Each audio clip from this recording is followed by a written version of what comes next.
Bapa dan nama anaknya Tuhan Yesus Kristus dan nama Roh Kudus, Halik langit dan bumi. Amin. Tuhan sudah memberitahukan bahwa Ia akan memberikan Roh Kudus kepada mereka yang meminta kepadanya.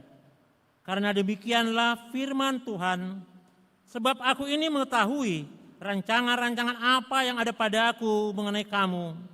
Demikianlah firman Tuhan, yaitu rancangan damai sejahtera dan bukan rancangan kecelakaan, untuk memberikan kepadamu hari depan yang penuh harapan. Dan apabila kamu berseru dan datang untuk berdoa kepadaku, maka aku akan mendengarkan kamu. Haleluya.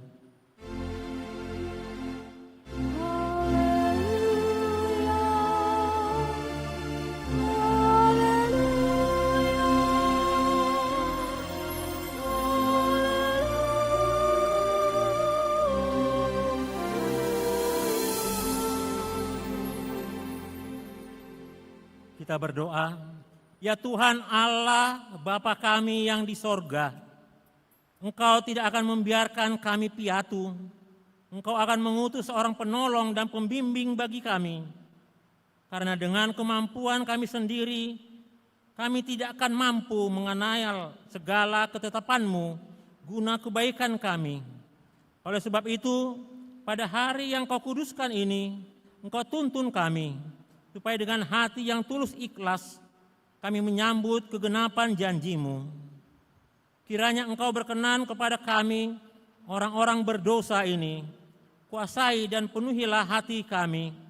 Tuhan, suruhlah Roh-Mu yang kudus itu melembutkan hati kami yang keras dan memadamkan nafsu duniawi kami yang bergelora, supaya mulai dari saat ini segenap jiwa dan raga kami tertuju kepadamu di tempat-Mu yang maha tinggi, dalam Yesus Kristus Tuhan kami. Amin.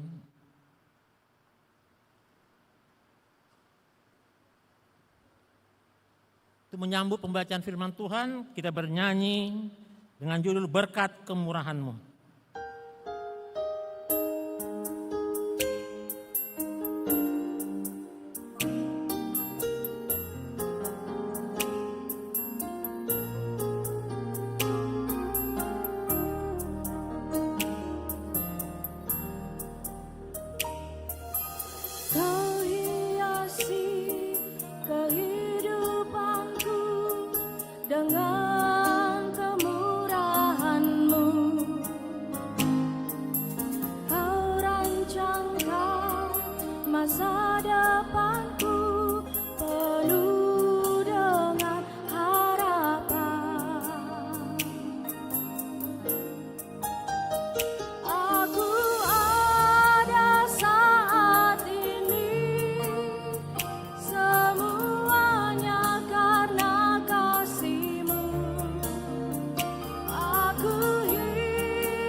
Semua berkat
Marilah kita mendengar firman Tuhan sebagai pelayanan khotbah pada Minggu Eksaudi pada hari ini yang tertulis dalam kitab Yakobus pasal yang keempat, ayat yang ke-6 sampai dengan ayat yang ke-10. Seperti biasa kita membaca secara bergantian, dan di ayat yang terakhir, ayat 10, kita membaca secara bersama-sama. Demikianlah firman Tuhan. Tetapi kasih karunia yang dianugerahkannya kepada kita lebih besar daripada itu. Karena itu ia katakan, Allah menentang orang yang congkak, tetapi mengasihani orang yang rendah hati.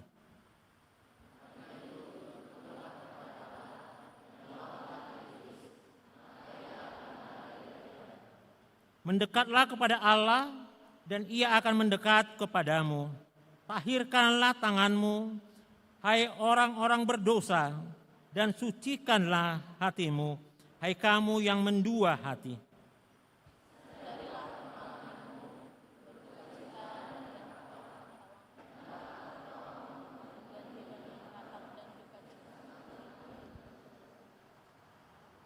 Sama-sama, rendahkanlah dirimu di hadapan Tuhan, dan ia akan meninggikan kamu.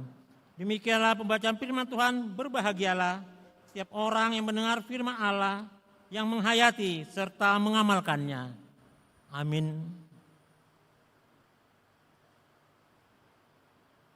Untuk menyambut doa pengakuan dosa, kita bernyanyi dari Kidung Jumaat nomor 467 ayat 1. Kita nyanyikan ayat 1 sampai dengan ayat 2. Tuhanku, bila hati kawanku.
Saudara yang dikasihi Tuhan Yesus Kristus, dalam perjalanan hidup kita sepanjang minggu yang lalu, tentu kita tidak luput dari berbagai kesalahan dan dosa yang kita sengaja maupun tidak sengaja terhadap saudara-saudara kita maupun di tengah keluarga yang telah menyinggung perasaan dan melukai hati mereka, terlebih kepada Tuhan. Karena itu dengan segala kerendahan hati, marilah kita mengaku dan menyesali segala dosa dan kesalahan kita di hadapan Tuhan. Mari kita memasuki saat teduh untuk berdoa dalam hati kita masing-masing.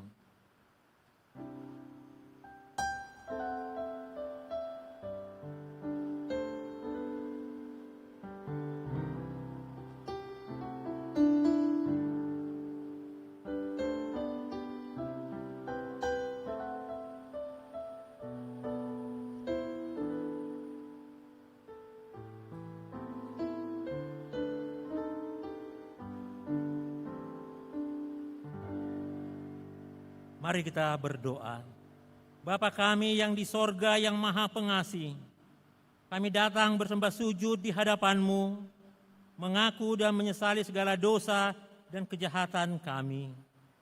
Tolong dan kasihanilah kami, ampunilah segala kejahatan dan dosa-dosa kami yang kami perbuat di hadapan-Mu, oleh karena kasih anak-Mu Tuhan Yesus Kristus, yang telah mengorbankan dirinya untuk menebus kami. Amin. Janji Tuhan tentang pengampunan dosa. Demikian firman Tuhan yang mengasihi engkau. Biarpun gunung-gunung beranjak dan bukit-bukit bergoncang, tetapi kasih setiaku tiada akan beranjak daripadamu, dan perjanjian damaiku tiada akan tergoncang. Segala kemuliaan bagi Allah di tempat yang maha tinggi. Amin.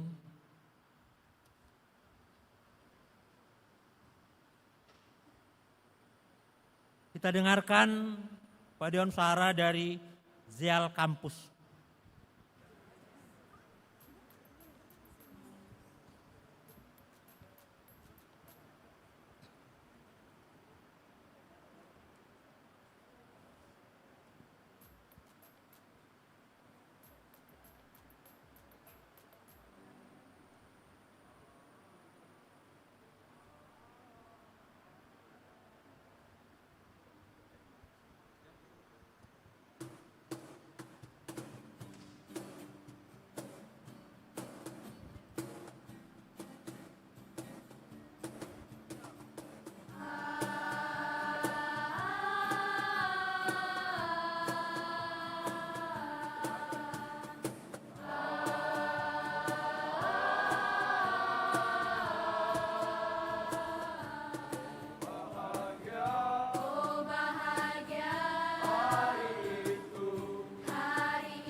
Mari kita bernyanyi dari Kidung Jemaat nomor 412 ayat 1 sampai ayat 2, Tuntun Aku Tuhan Allah.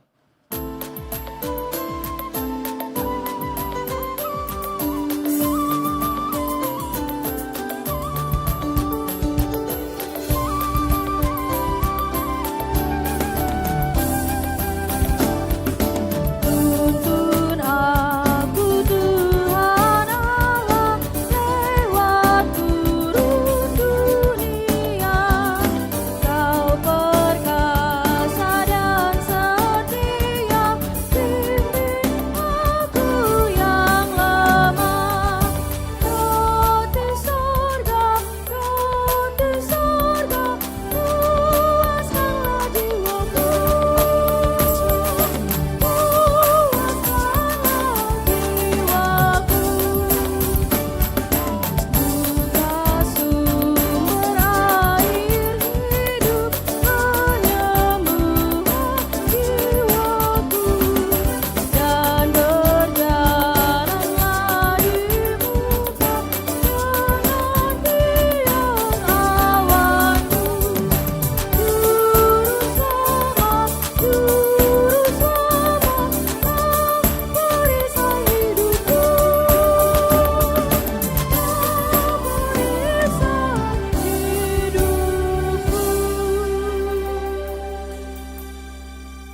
Marilah kita mendengar firman Tuhan sebagai petunjuk hidup baru yang diambil dari kitab Mazmur pasal 5 ayat yang ke-13.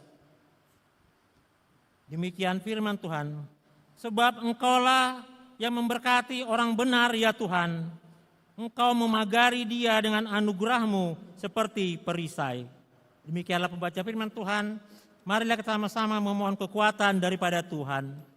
Ya Allah Bapa kami, berilah kami kekuatan untuk melakukan yang sesuai dengan firman-Mu. Amin.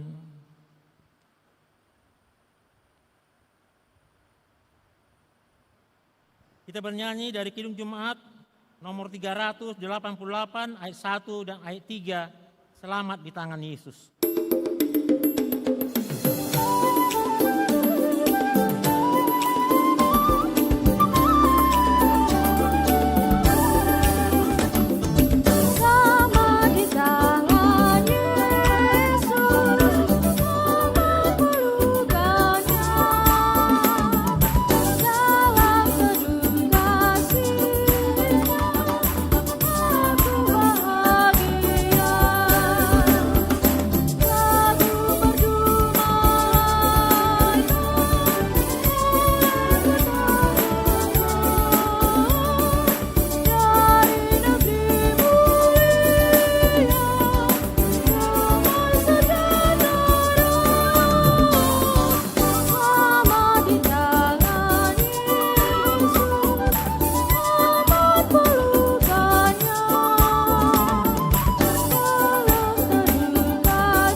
Marilah kita bersaksi, mengikrarkan pengakuan iman kita bersama jemaat pada segala abad di seluruh dunia ini.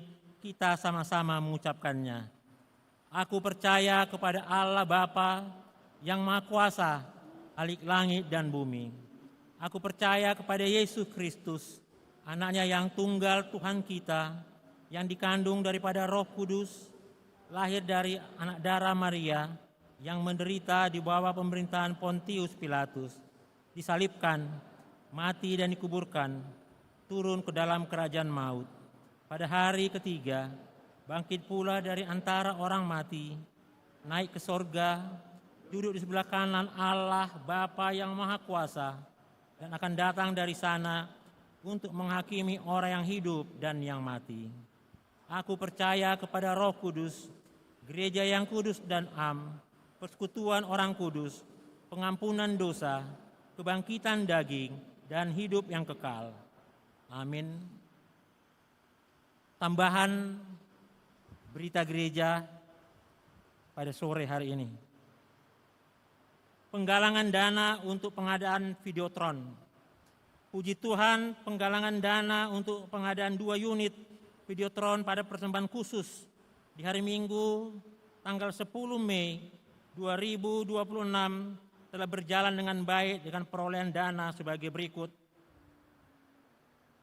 Amplop ibadah pagi 6.631.000. Amplop ibadah siang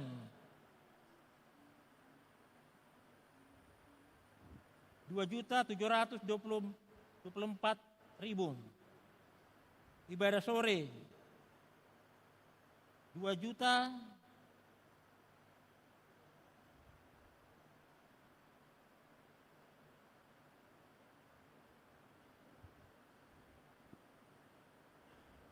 2.861.000. Amplop ibadah malam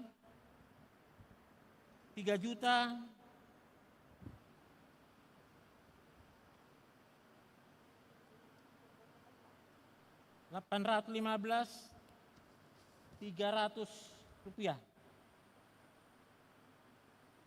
Jadi jumlahnya secara keseluruhan 20.018.921 rupiah.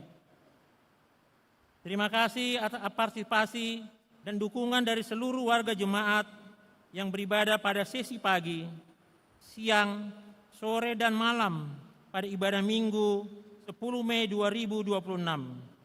Dana yang dibutuhkan untuk pengadaan 2 unit Videotron ini adalah sebesar 196 juta rupiah yang akan diupayakan dengan penggalangan dana sebanyak 5 kali melalui persembahan khusus sekali sebulan, mulai dari Mei sampai dengan bulan September 2026. Amang dan Inang, mahasiswa dan alumni yang berkenan mendukung juga dapat berpartisipasi melalui kris yang disediakan di atas dengan menambahkan kode 2 di belakang jumlah dana yang ditransfer.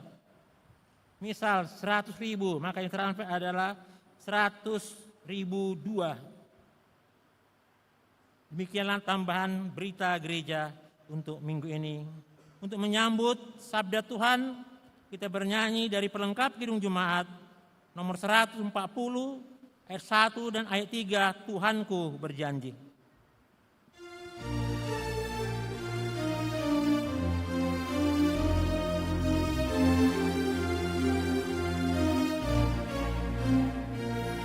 Tuhanku berjanji dengan firman-Nya, segala diatasinya.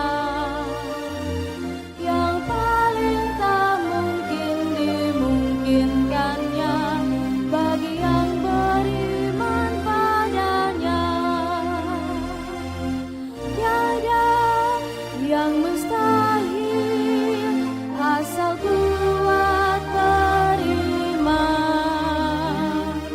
Tiada yang mustahil bila firman kau pegang. Firman Tuhanmu dengarkanlah, tiada yang mustahil baginya. Percayalah kepadanya, peganglah firman-Nya.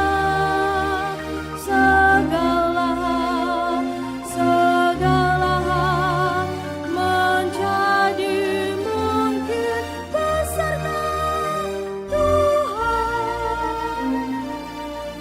Segalanya mungkin dengan firman-Nya. Percaya dan aminkanlah. Janjinya selalu ditepatinya, tidak akan dipungkirinya. Tiada yang mustahil asal kuat beriman. Tiada yang mustahil bila firman kau pegang. Firman Tuhanmu dengarkanlah, tiada yang mustahil baginya. Percayalah kepadanya, peganglah firman-Nya. Segala hal menjadi mungkin beserta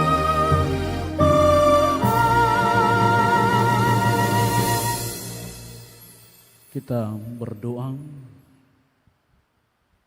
Bapa di dalam surga, kami butuh dan rindu Tuhan menaungi kami dengan kuat kuasa Roh Kudus, agar Roh itu yang memberi pengertian tentang kebenaran firman Allah atas kehidupan kami, sehingga kami dimampukan untuk tinggal di dalam firman, dan kami dimampukan untuk berkarya sesuai dengan firman Tuhan di tengah-tengah kehidupan kami.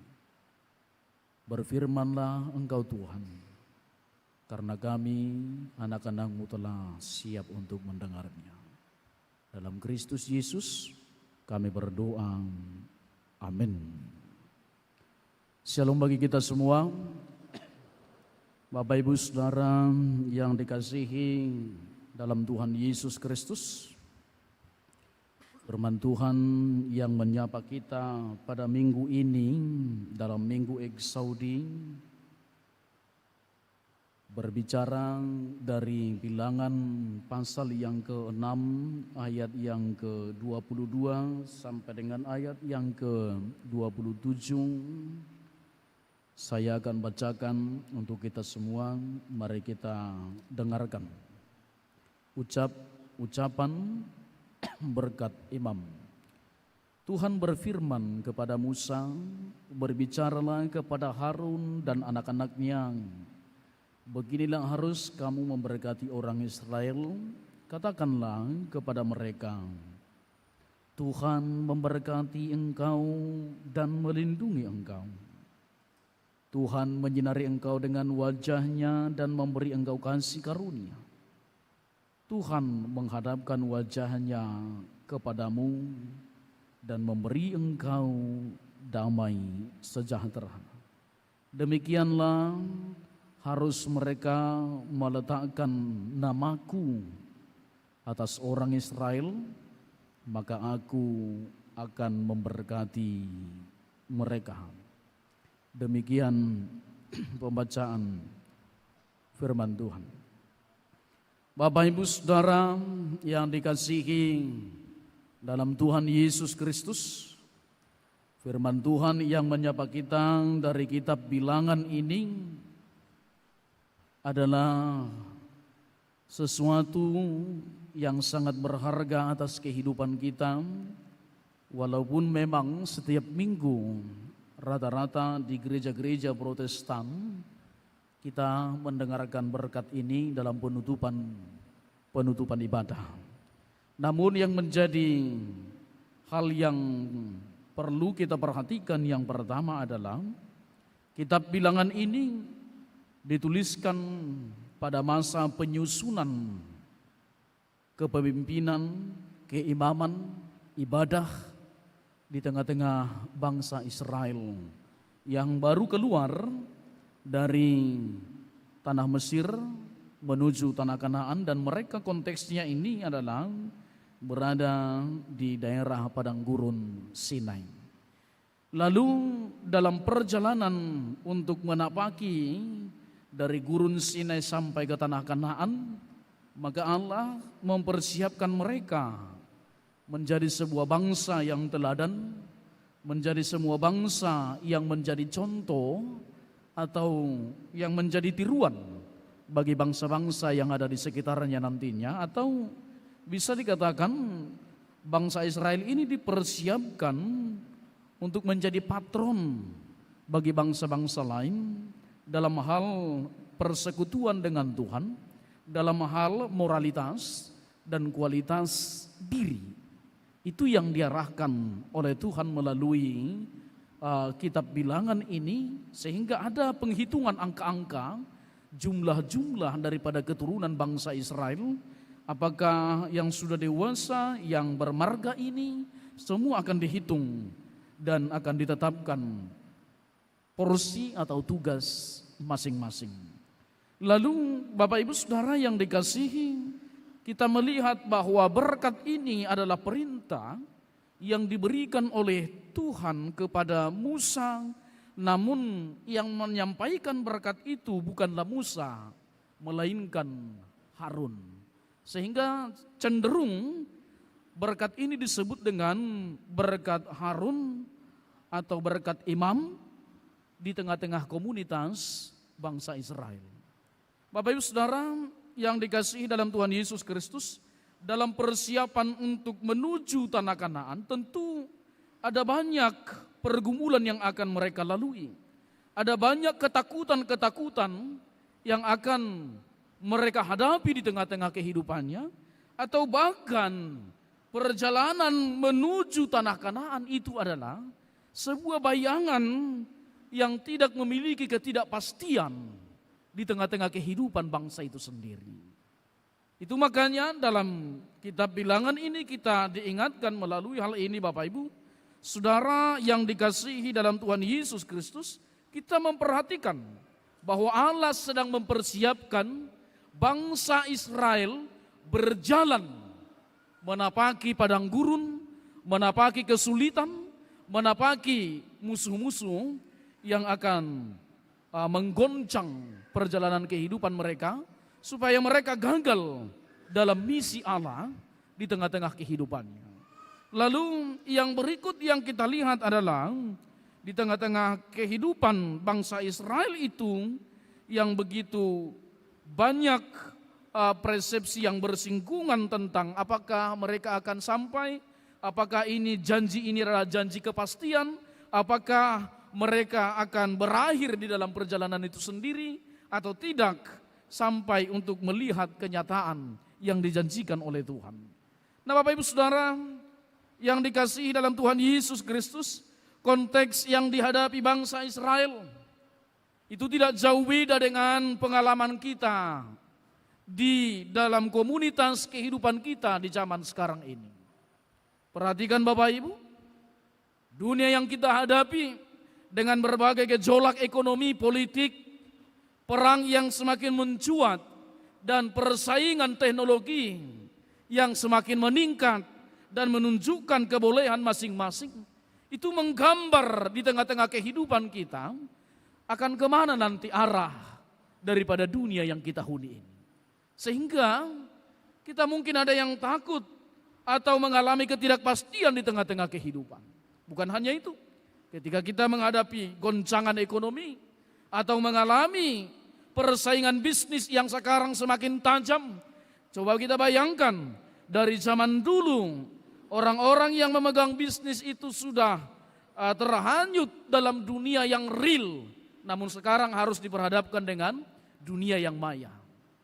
Sehingga bisnis tidak lagi hanya dijalankan Anda punya barang, tetapi Anda tak punya barang pun bisa menjalankan bisnis. Dan ini menjadi goncangan bagi para pengusaha, bagi para orang-orang yang sedang membangun karirnya dulu dengan metodologi yang masih seperti awalnya atau seperti yang kita bayangkan. Coba bayangkan Bapak Ibu, sekarang ada banyak toko-toko kain yang tutup.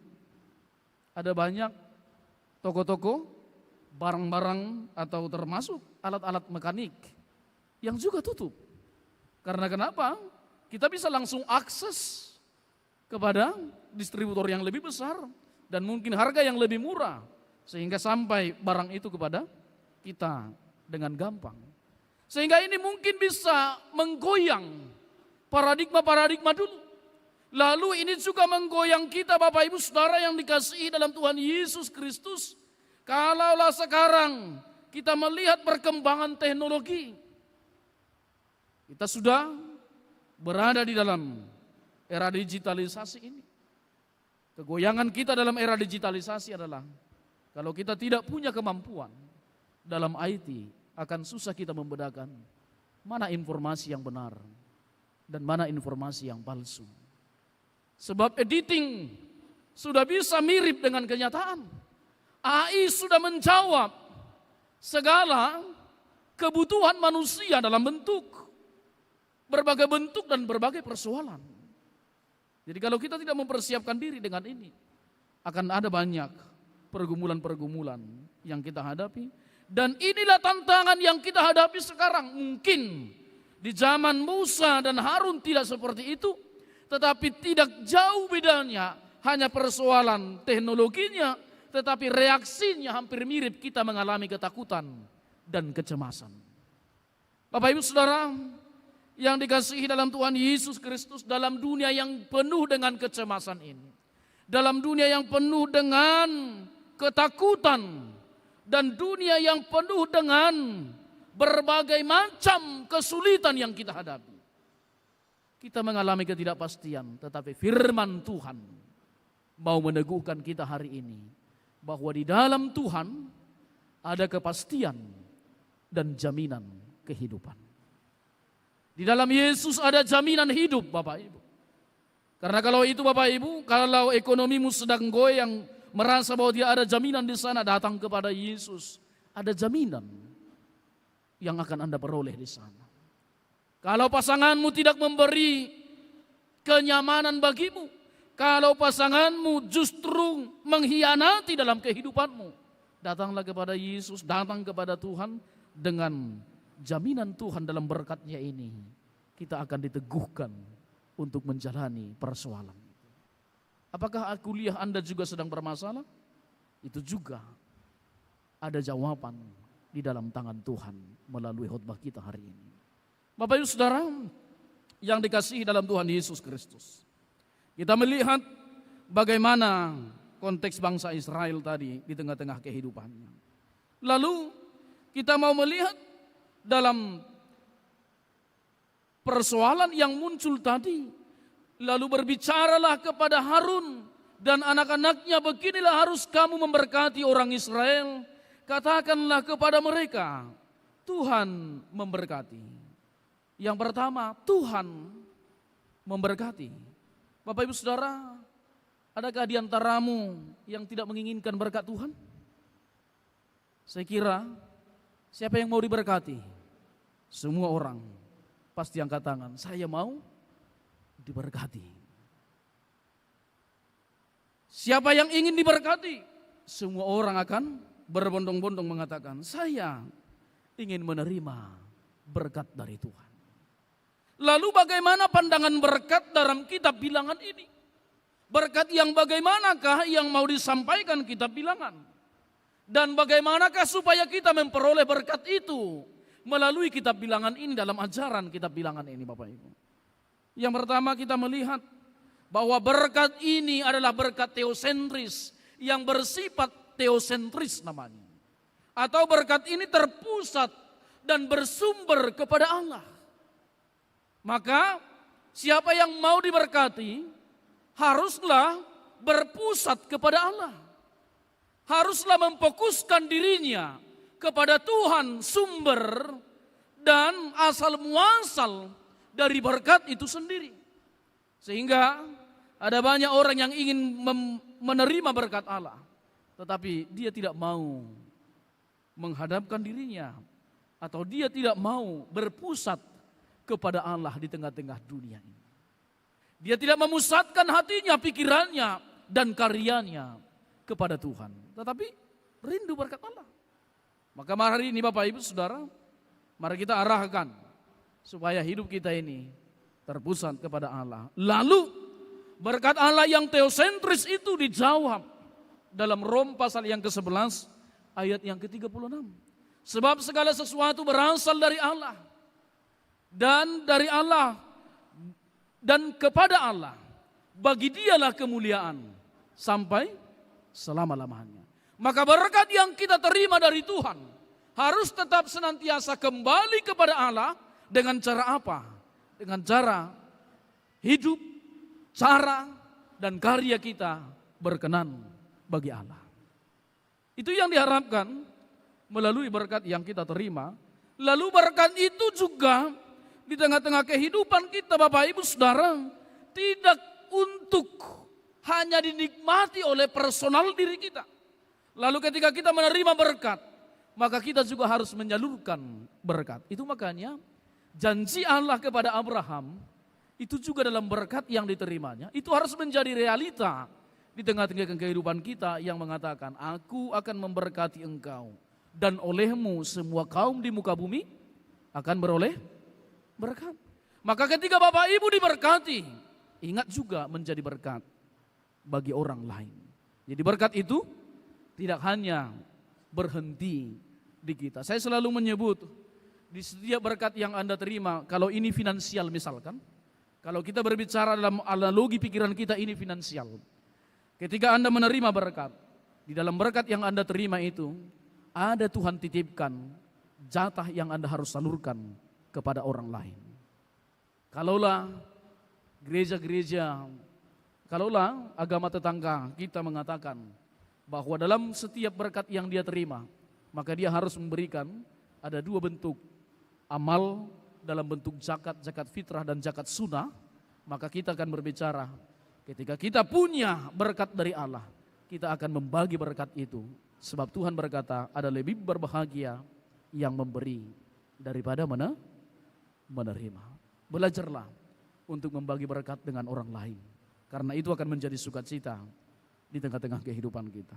Lalu dalam konteks bangsa Israel hari ini, karena ini adalah bangsa yang sedang berjalan dalam konteks agraria atau di dalam masalah pertanian, mereka sembari berjalan ke bangsa menuju tanah Kanaan, mereka juga sembari dipersiapkan selama 40 tahun itu untuk membenahi kehidupan mereka dari segi pertanian ataupun dari segi harta kekayaan yang ada di bumi ini untuk dikelola mereka dengan hasil usaha-usaha panen ataupun pertanian mereka.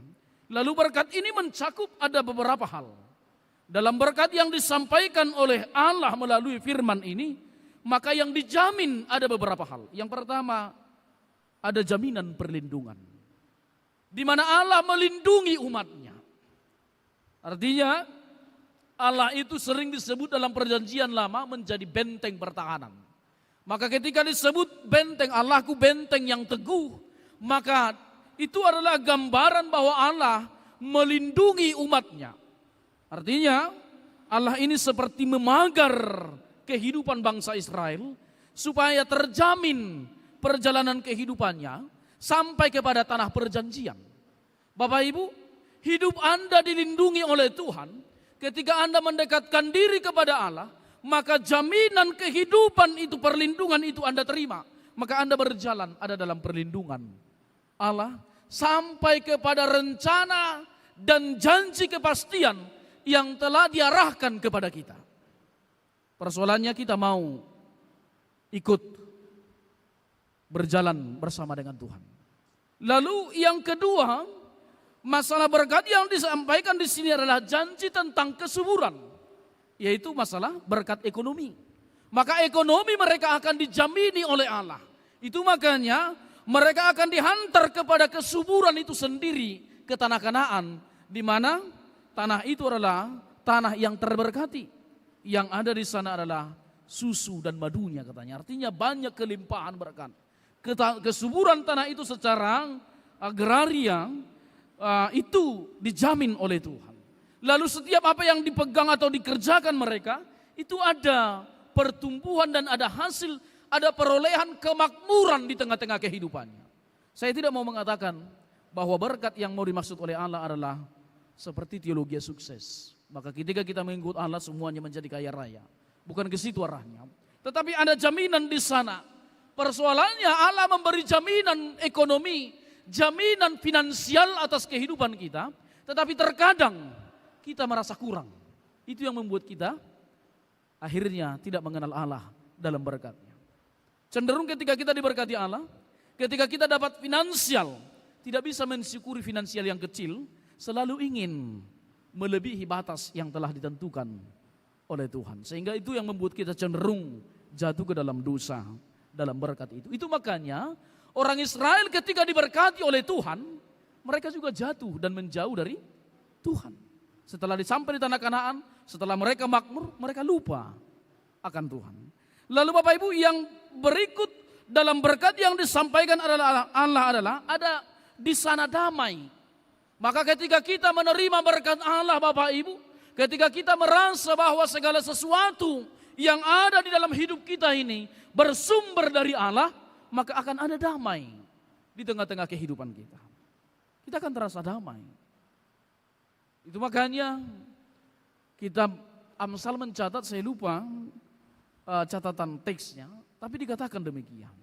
Lebih baik memakan sepiring sayur hijau dengan penuh sukacita daripada sepiring lembu tambun tapi disertai dengan duka cita. Sehingga ketika orang hidup di dalam perkenalan Allah, hidup di dalam berkat, menyadari bahwa itu berkat Allah, artinya yang sedikit itu pun bisa menjadi sukacita. Bukan harus banyak, tetapi sedikit pun bisa menjadi sukacita. Lalu yang berikutnya, dalam berkat itu ada penyertaan. Dalam berkat yang disampaikan oleh Tuhan ada penyertaan ilahi. Maka dalam setiap perjalanan kita step by step atau kemanapun kita mengarah melangkah, ada penyertaan Allah di sana. Allah tidak melepaskan kita, justru Allah memegang kendali atas kehidupan kita. Bapak Ibu Saudara yang dikasihi di dalam Tuhan Yesus Kristus, ada beberapa hal tadi yang diarahkan kepada kita melalui teks khotbah kita ini. Lalu dikatakan di ayat yang ke-24 itu, Tuhan memberkati engkau dan melindungi engkau. Dalam hal melindungi Bapak Ibu di sini adalah Allah mengajak kita bahwa di dalam perlindungannya Dia menjaga, mengawasi, memelihara dan menjaga kita supaya hidup di dalam perjanjian Allah itu sendiri. Janji Allah adalah janji berkat, janji penyertaan.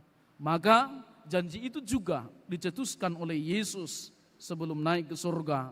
Dia mengatakan, ketahuilah, aku akan menyertai engkau senantiasa sampai pada akhir zaman. Itu janji yang disampaikan, penyertaannya tidak pernah berakhir dari tengah-tengah kehidupan kita. Lalu Bapak Ibu Saudara yang dikasihi, kita lihat kembali dalam berkat itu dikatakan, Tuhan menyinari engkau dengan wajahnya dan memberi engkau kasih karunia. Tuhan menyinari engkau dengan wajahnya dan memberi engkau kasih karunia. Dengan wajahnya. Padahal ini agak kontradiktif dengan pola pikir bangsa Israel. Dan ajaran-ajaran dalam kitab perjanjian lama, ini seolah-olah kontradiktif Bapak Ibu. Karena dikatakan Tuhan menghadapkan, menyinari engkau dengan wajahnya. Karena siapa yang berhadapan dengan wajah Allah dalam perjanjian lama, itu akan mati. Tetapi di sini Harun harus menyebutkan Tuhan menyinari engkau dengan wajahnya. Lalu kita perhadapkan ini Bapak Ibu dengan apa yang disampaikan dalam kitab Matius oleh Yesus.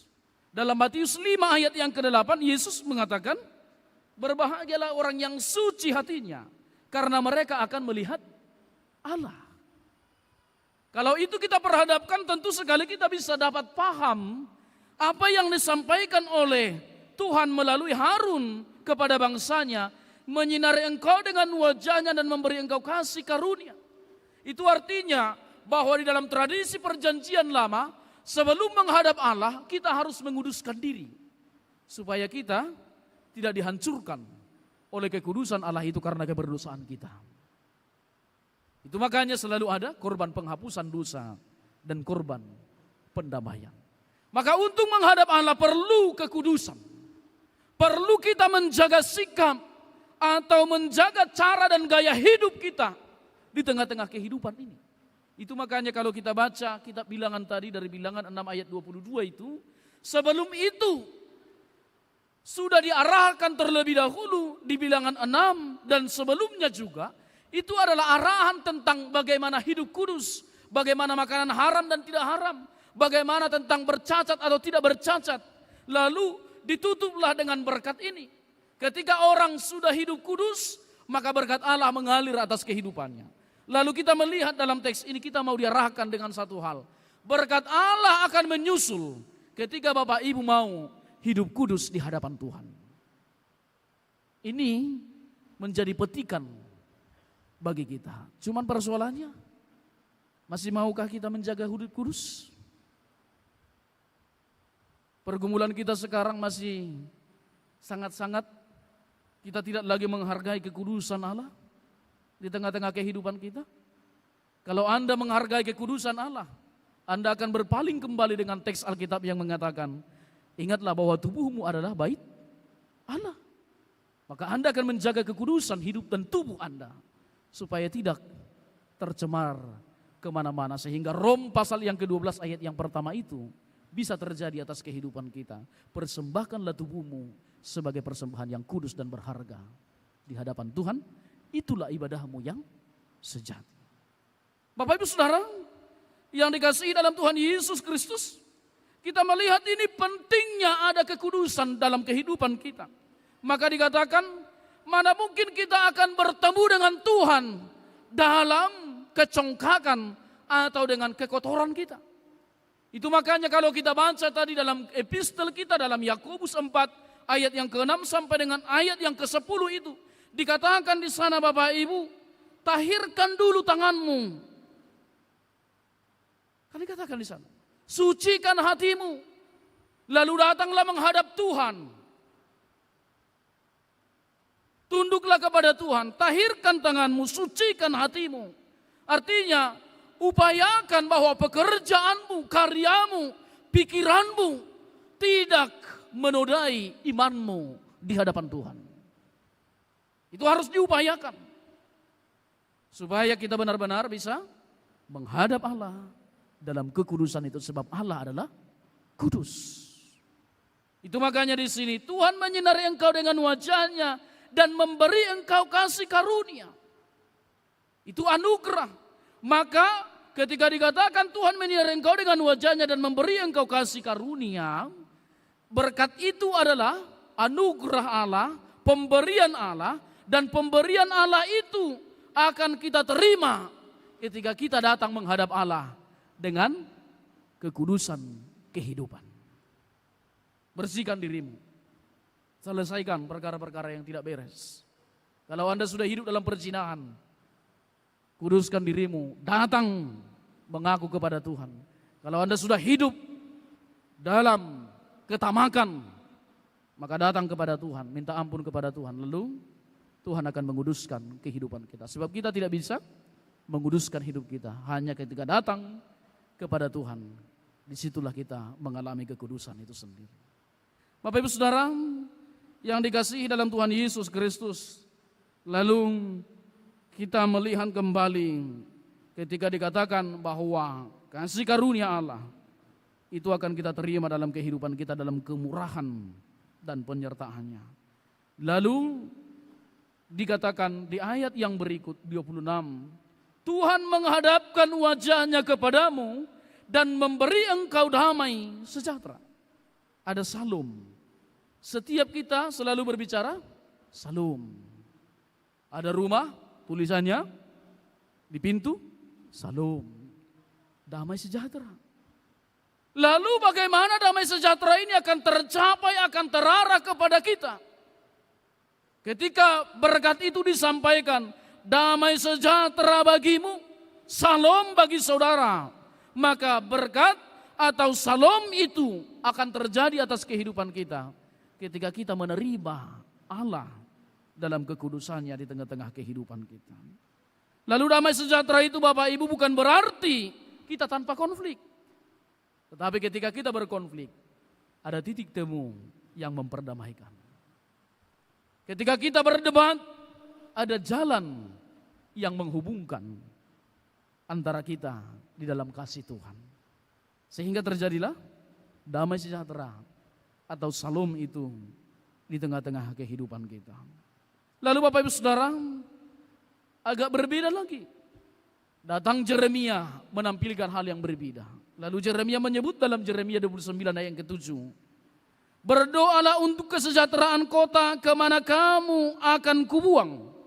Dan berdoalah untuk kota itu kepada Tuhan. Sebab kesejahteraannya adalah kesejahteraanmu. Damai sejahtera. Tidak mungkin kita menemukan kesejahteraan tanpa ada damai di tengah-tengah kehidupan kita. Maka dua kata ini dilekatkan menjadi satu. Damai sejahtera dalam ruang lingkup kata salom. Lalu Bapak Ibu Saudara, ketika kita juga ingin hidup damai, tak mungkin orang bisa damai hidupnya kalau tidak ada kesejahteraan yang menyertai kehidupannya. Ini dua hal yang berbalik yang mungkin kita bisa perdebatkan dalam kehidupan kita. Karena itu Bapak Ibu Saudara yang dikasihi, supaya hidupmu damai, upayakan kesejahteraan. Tetapi supaya hidupmu juga sejahtera, upayakan ada damai. Kerjakan damai di tengah-tengah kehidupan kita. Maka untuk itu Bapak Ibu, dalam hal ini dikatakan, dalam teks khotbah kita ini tadi, upayakanlah ada kesejahteraan itu di tengah-tengah kehidupan kita, berbagai macam cara. Sehingga orang Kristen harus berupaya untuk hidup sejahtera, survive atas kehidupannya. Jangan bermalas-malasan dan jangan pula kita menerima nasib. Orang Batak kan paling hebat ini. Kalau sudah jatuh atau tidak bangun-bangun hidupnya, gimana lah dibuat? Udah nasib. Itu bukan nasib Bapak Ibu. Orang Kristen tidak mengenal takdir. Anda tidak dilahirkan pakai emas. Semua kita lahir tanpa emas, telanjang tanpa baju. Jadi tidak ada takdir. Semua itu harus diupayakan. Dengan apa? Dengan berjalan bersama dengan Tuhan, menjaga hidup kudus. Dan ketika kita tadi menjaga hidup kudus itu sendiri, maka terjadilah berkat Allah, terjadilah penyertaan Allah, lalu kita mengalami survive atau mengalami kedamaian, damai sejahtera di tengah-tengah kehidupan kita. Jadi harapan kita adalah kita ingin diberkati oleh Tuhan, kita ingin disertai oleh Tuhan dalam perjalanan kita, kita ingin persoalan kita selesai atas penyertaan Tuhan, kita ingin masalah-masalah dalam pekerjaan kita selesai, tetapi kita tidak mau tunduk kepada Tuhan. Maka dalam berkat ini Bapak Ibu, ketika dikatakan tadi Tuhan menghadapkan wajahnya, maka ketika Allah menghadapkan wajahnya, yang kita lakukan adalah tunduk di hadapannya. Ketika kita tunduk di hadapannya, tidak hanya tunduk, tetapi kita, Yakobus mengajak kita tadi, mendekatlah kepada Allah, maka Ia akan mendekat kepadamu. Itu Yakobus menetapkan tadi. Mendekatlah kepada Allah, maka Ia akan mendekat kepadamu. Jangan pula kita egois Bapak Ibu. Kadang manusia ini kan egois. Kita ingin berkatnya, tapi kita tidak ingin dekat dengan Tuhannya. Kita hanya ingin cari untung atas kehidupan kita, tapi tidak mau susahnya bersama-sama dengan Allah kita. Lalu Bapak Ibu Saudara yang dikasihi dalam Tuhan Yesus Kristus, sebagai penutup dalam khotbah kita ini, ada beberapa hal yang bisa untuk kita renungkan. Yang pertama adalah janji Allah kepada Tuhan, kepada manusia, kepada Abraham adalah janji berkat. Aku akan memberkati engkau. Aku akan memberkati orang-orang yang memberkati engkau. Dan olehmu semua kaum di muka bumi akan beroleh berkat. Saudara, kita sekarang adalah generasi atau anak-anak Abraham, keturunan Abraham. Karena pewaris iman, bukan pewaris darah. Tetapi warisan iman, karena kita mengakui bahwa Abraham adalah bapak orang yang percaya, bapak kita. Maka kita dapat warisan berkat Abraham itu. Sehingga berkat ini menjadi berkat yang disalurkan kepada kita orang-orang yang percaya. Ketika Anda percaya, ketika Anda hidup sebagai anak-anak Abraham, anak-anak yang takut kepada Tuhan, maka Anda akan diberkati. Sebagaimana Allah memberkati keturunan Abraham. Lalu yang kedua, berkat itu bersumber dari Allah dan harus digunakan untuk kemuliaan Allah. Jangan Anda menggunakan berkat Allah untuk berfoya-foya atau kehidupan hedonisme di tengah-tengah kehidupan kita. Tetapi gunakanlah berkat Allah untuk memberkati orang lain. Lalu yang ketiga yang kita perhatikan dalam teks ini adalah dengan epistel yang tadi, tunduklah kepada Allah, mendekatlah kepada Allah, sucikanlah hatimu, tahirkanlah tanganmu, maka Tuhan akan memberkati. Tahirkan tanganmu, sucikan hatimu, tunduklah kepada Allah, maka Ia akan memberkatimu. Sebab jalan Allah adalah jalan berkah. Lalu yang keempat dikatakan adalah, walau dalam pemahaman Luther, berkat ini, berkat yang kita baca tadi ada 3 bagian. Yang pertama, Tuhan memberkati engkau, Tuhan menyinari engkau, Tuhan menghadapkan wajahnya kepadamu, dan seterusnya. Lalu Luther memandang ini, untuk menutup khotbah kita ini Bapak Ibu, Luther memandang ini adalah berkat Trinitatis. Dia menyebut ini adalah berkat Trinitatis. Mengapa dia demikian begitu? Dalam pemahaman Luther mengatakan demikian, bahwa berkat yang pertama, Tuhan memberkati engkau dan melindungi engkau, itu adalah simbol dari bagaimana Bapa sebagai sumber berkat. Maka kalimat yang pertama dalam berkat itu adalah Bapa sebagai sumber berkat. Lalu yang kedua, Tuhan menyinari engkau dengan wajahnya dan memberi engkau kasih karunia. Dia mengatakan bahwa Yesus Kristus adalah sebagai penyataan kasih karunia. Lalu yang ketiga, dia mengatakan bahwa Tuhan menghadapkan wajahnya kepadamu dan memberi engkau damai sejahtera. Luther menyebut itu bahwa Roh Kuduslah yang akan memberikan damai sejahtera bagi setiap hati dan sanubari setiap insan yang hidup. Maka ketika Anda menerima Roh Kudus, damai sejahtera melingkupi kehidupan Bapak Ibu. Kiranya berkat yang kita bacakan ini, yang kita hidupi ini, benar-benar nyata di tengah-tengah Bapak Ibu.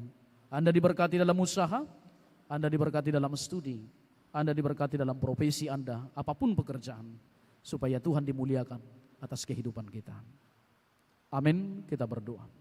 Terima kasih Tuhan Yesus untuk kebenaran firman yang telah menyapa kami, yang sangat kami rindukan di tengah-tengah kehidupan kami, yang begitu banyak persoalan pergumulan, ketidakpastian, bahkan ada banyak keraguan-raguan di tengah-tengah kehidupan kami. Oleh karena persaingan ekonomi, teknologi, dan juga Tuhan Yesus dalam perubahan-perubahan karakter manusia yang ada di sekeliling kami.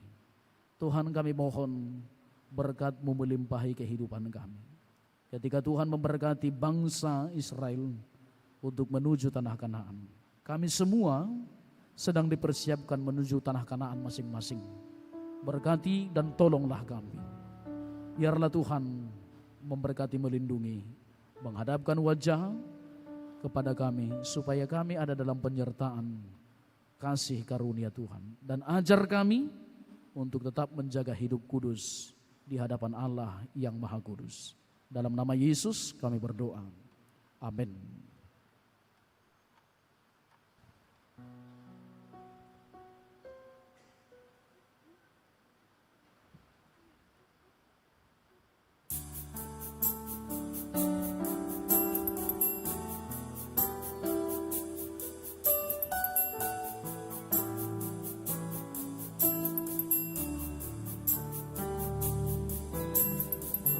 Musim akan selalu berganti, kasih Tuhan tetap abadi, tak akan berubah sampai selamanya. Ku tetap percaya,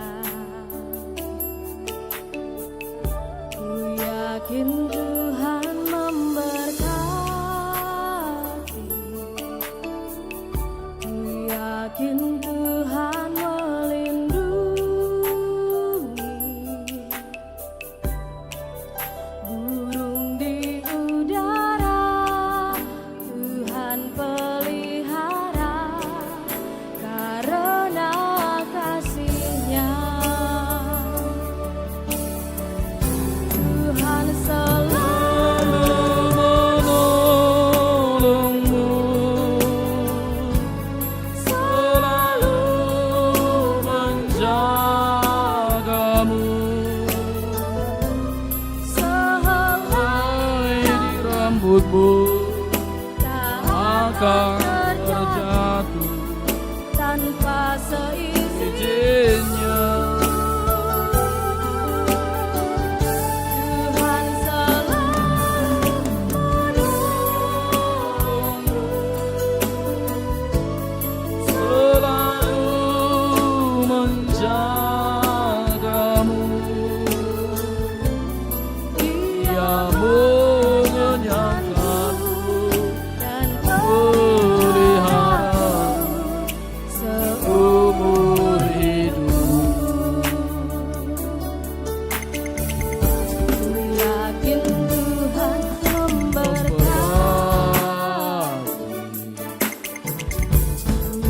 Yakin Tuhan melindungi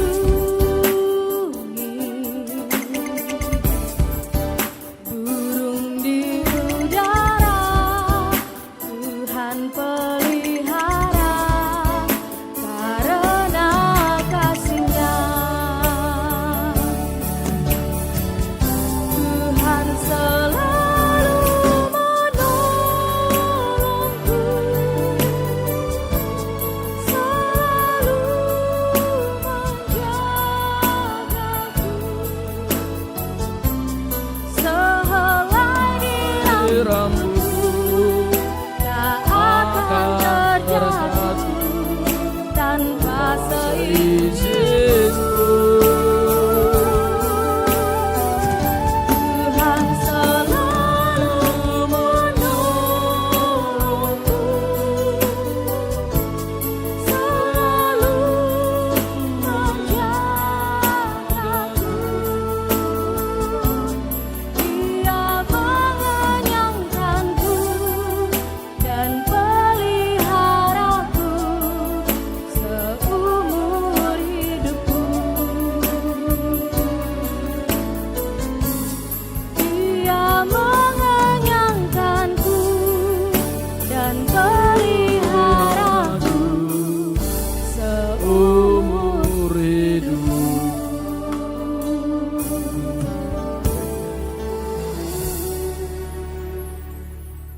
Firman Tuhan yang meneguhkan kita untuk memberi persembahan tertulis dalam Keluaran pasal yang ke-35 ayat yang ke-5. Ambillah bagi Tuhan persembahan khusus dari barang kepunyaanmu. Setiap orang yang terdorong hatinya haruslah membawa sebagai persembahan khusus kepada Tuhan emas, perak, dan tembaga. Demikian firman Tuhan, kita serahkan persembahan kita.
Kita serahkan persembahan kita kepada Tuhan, kita berdoa.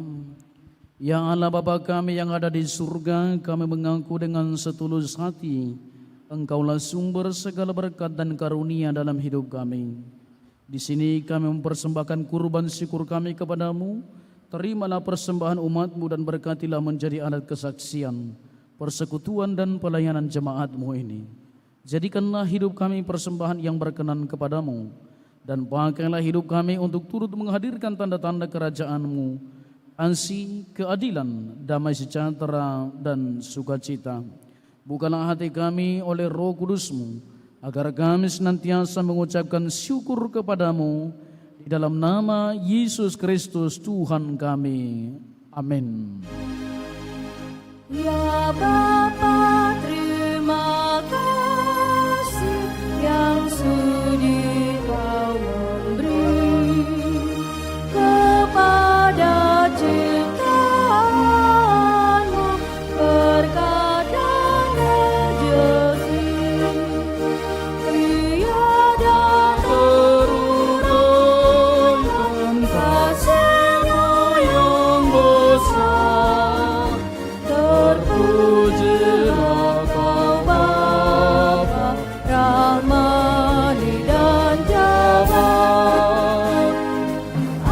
apapun yang baik semua Negara dan menang itu pujilah kasih-Nya yang besar. Bapa kami yang di surga, dikuduskanlah nama-Mu. Datanglah kerajaan-Mu, jadilah kehendak-Mu di bumi seperti di surga. Berilah kami pada hari ini makanan kami yang secukupnya, dan ampunilah kami akan kesalahan kami, seperti kami juga mengampuni orang yang bersalah kepada kami. Dan janganlah membawa kami ke dalam pencobaan, tetapi lepaskanlah kami dari yang jahat.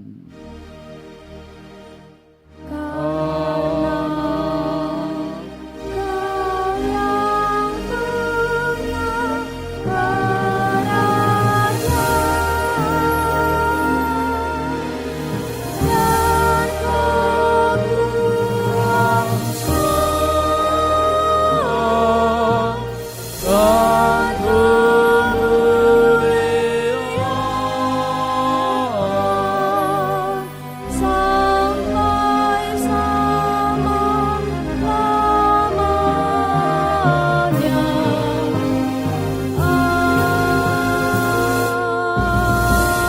Amin. Jemaat yang dikasihi Tuhan Yesus Kristus, terimalah berkat dari Tuhan Allah Bapa kita dan pulanglah di dalam damai sejahtera. Tuhan memberkati engkau dan melindungi engkau. Tuhan menyinari engkau dengan wajah-Nya dan memberi engkau kasih karunia. Tuhan menghadapkan wajah-Nya kepadamu dan memberi engkau damai sejahtera.